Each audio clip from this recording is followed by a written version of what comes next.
அனைத்து சகோதர சகோதரிகளுக்கும் என்னுடைய வணக்கத்தை தெரிவித்துக் கொண்டு, நீங்க எல்லாம் பார்த்திருப்பீங்க, இந்த 5 வருஷத்துல இந்த சட்டமன்றத்தில் தேர்ந்தெடுக்கப்பட்ட எழிலன் அப்படின்ற ஒருத்தர் பேர் அளவில் மட்டும்தான் கேள்விப்பட்டிருக்கோம்.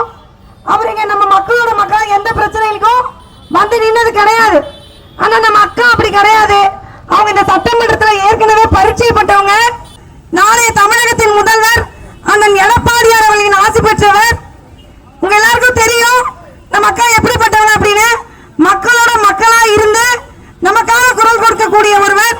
அப்படிப்பட்ட திருமதி வளர்மதி அக்கா அவர்களை இந்த சட்டமன்றத்தின் உறுப்பினராக தேர்ந்தெடுத்து நாம் எல்லாரும் அடுத்து வரப்போகிற அரசு அண்ணன் எடப்பாடி அவர்களின் தலைமையில் அமையப் போகிறது என்பதை உறுதிப்படுத்துவோம்.